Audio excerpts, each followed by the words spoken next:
going to show you guys what blade I use for pretty much everything that I do in my shop. Day in and day out, this guy is working hard for me.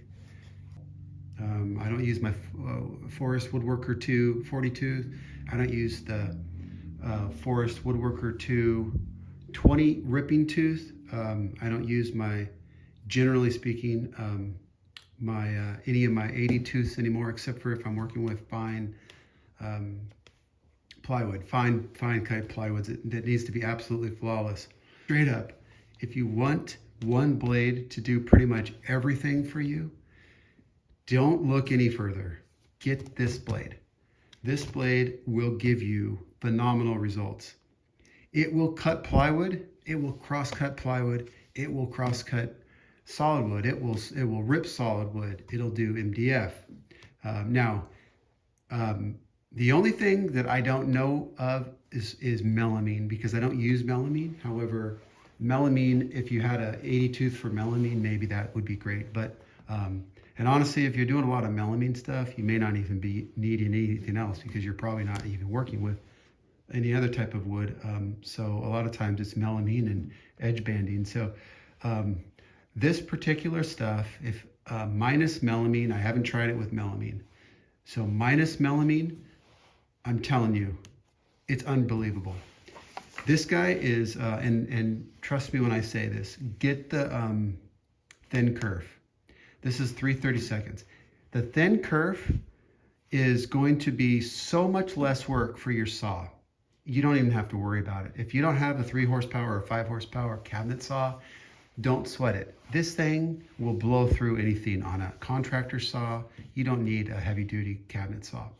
And whether you're ripping solid or plywood or, sheet goods, this thing plows very nicely. It's got a raker tooth on it, so you're going to end up with flat grooves. So if you want to use this for grooving opportunities, obviously if you're going to be grooving a lot, the thin kerf is going to take you a little longer to do it, but you will absolutely love this blade. Now it says up to 1 inch rips, and I'm going to tell you that they are saying that for, like, maybe they're saying you're not going to get as good of results, but when I rip 3 inches off of, if I resaw my table saw 3-inch pieces, the cuts are really good. Now, if I take an 80 tooth blade and I compare it to this, will the 80 tooth give me a better finish on the plywood? Yes, it will. But unless you're working with frameless cabinets where you need both sides to be absolutely perfect of the plywood, then I wouldn't necessarily worry about that bottom edge as much. But this guy is going to give you really good results, and you're going to be blown away. Let me show you. Okay, now this guy here, this was cut with the 30 tooth blade, and this is the top part. Okay, now the top part, as we all know, that's easier to get good results on. It's pretty much, you're going to get great results on the top. The bottom is where you may not get great results, and most of the time you're not going to get great results. The bottom of plywood. So I want you to take a look at this cut here and tell me, it's really phenomenal. I mean, seriously, look at that. Now, what I'm going to tell you is that one of these was cut with the 30 tooth. One of these was cut with the 80 tooth. And I can't tell which one's which. They're both the same. So why am I showing this video? Because basically what I'm doing is I'm going to actually increase the sales of this guy, and it's going to raise the price. So this particular blade has been priced at around, the last time I bought it was about a year ago. I bought one and it was $59. And now Amazon's got it for, I think, $70 or something. So it's gone up a little bit. You could really say it's kind of a do-all blade. You don't have to think twice about this. The reason I say it's a do-all is because a lot of times, if you're going to do like joinery with blades, you need to have a flat top. And you see how that's got the flat top grind right there? So that groove that it cuts is gonna give me a flat top. So I don't end up with, you know, pointed top on it, which means I can use this for joinery, like even cutting box joints. So if you're cutting box joints, you could use this kind of a blade. Now again, remember, this is thin curve. You can get the regular glue line rip, but it's not thin. So you'll save a little bit of money if you get the regular kerf. But the reason I would say get the thin kerf if you can is because the amount of material waste is actually significant. When I get a 1/8 inch kerf blade and I'm ripping versus this guy, it's incredible what the amount of difference. My dustbin fills up quite a bit more, and you just notice there's more chips, right? There's more stuff being collected off of it, which makes a lot of sense. When you look at the two, when you're ripping these guys, it's really a significant difference between a full kerf 1/8 and a 3/32. Although it doesn't seem like much, it does actually make up quite a bit. And the less force you need to put on the wood to feed it. I mean, if you have a sharp, thin kerf glue line rip like this stuff just blows right through material. But I'm gonna run a piece of solid wood, and then I'm gonna run a piece of plywood so I can show you just how good it cuts. With a thin kerf, you gotta have a thin kerf splitter. If you don't have a thin kerf splitter, then it's not gonna be so good, because as you run the wood through, it's gonna hit the regular kerf splitter, because this is thicker than the slot you're making. So you need to remove the regular kerf splitter and put on the thin kerf one. Okay, so I can keep track of it. I'm actually going to put on a mark going across. Now that mark is going to signify that this is the top, okay? So going from solid to plywood with the thin kerf 30-tooth ripping blade. I mean, you know, you probably would be like, you can never cut plywood with a 30-tooth blade. Man, that doesn't make any sense. All right.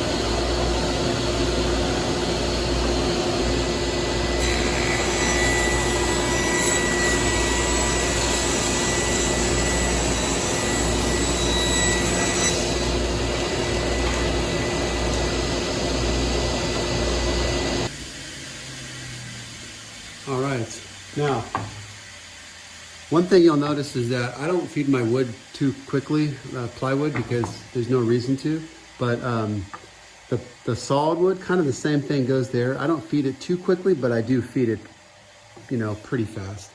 I'll feed this faster than the plywood. Now, this piece here, obviously the top, you know, no problem there, right? That's gonna be good. But let's check out that bottom and see how it did.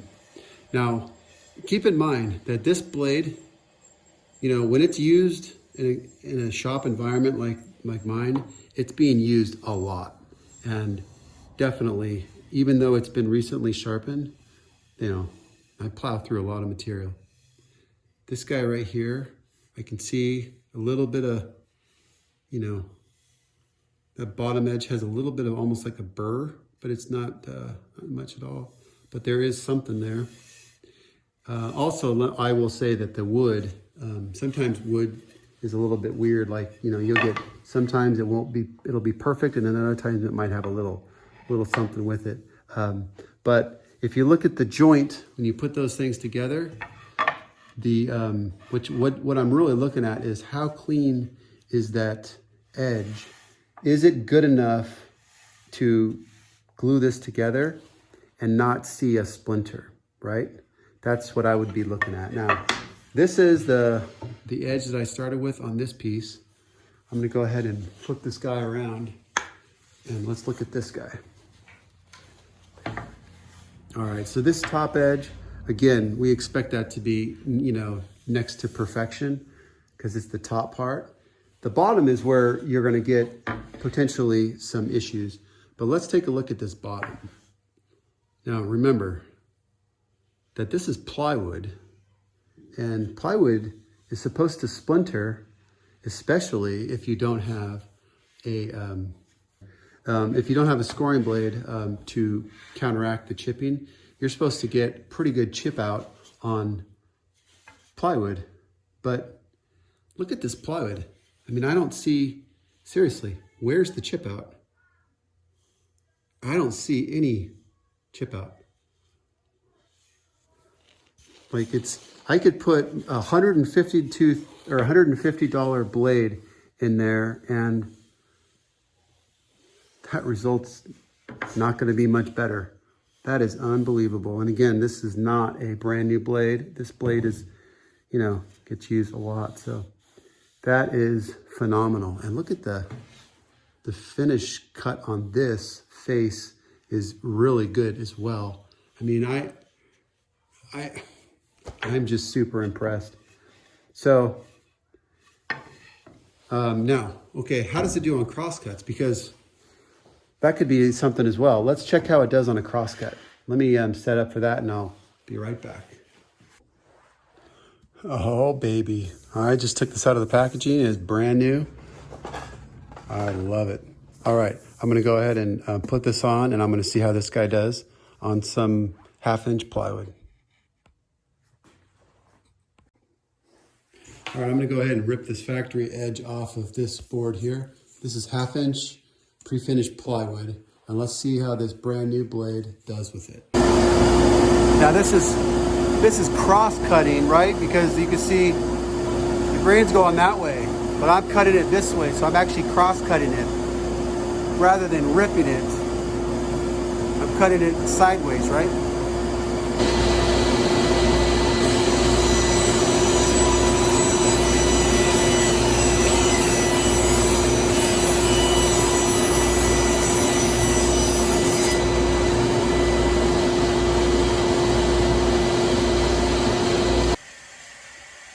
Okay, so here it is.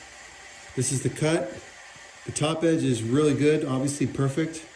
Now, this is the part that I am mostly concerned about, this top edge. And the bottom edge will need to be good too, but it doesn't need to be like this because this is the part that's visible. So if you're building a cabinet and you've got, let's say you have a face frame that goes up to it and you're doing, you need this piece to be nice and clean like that. Would you ever think you could get a result like that with a 30-tooth ripping blade? I mean, it's just amazing. It astonishes me that you can get that result. So if you're looking for perfect results from the top and the bottom, like when they're absolutely, almost next to perfect, then you need to use an 80-tooth finishing blade.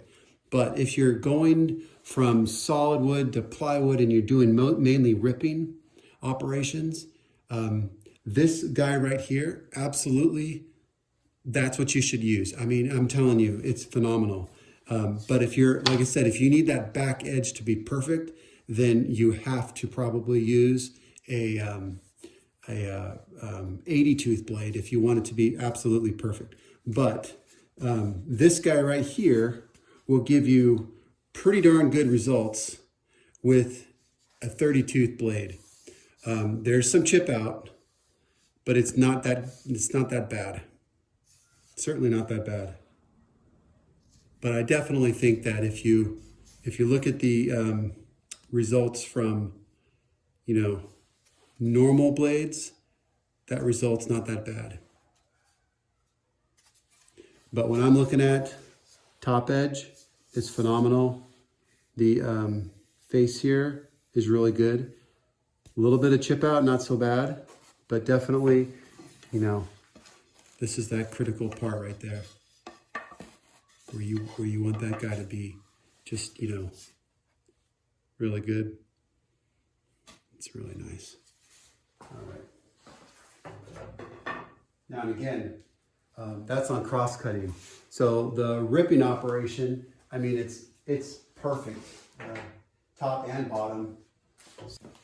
When you look at this guy from a ripping standpoint, the results are, I mean, they're amazing. I used to primarily use my 40 tooth Woodworker 2s, the Forest, but then I started using these and I don't look back. So unless I'm cutting, like I said, unless I need plywood to be perfect on top and bottom, or I should say next, really, really, really good, I'm going with an 80 tooth finishing blade. And but if I'm every day, like 99% of the stuff that I'm doing, that blade is going to provide me with really good results. And it's so effortless to plow through wood. I can't stress it enough how nice that blade is. All right, thanks.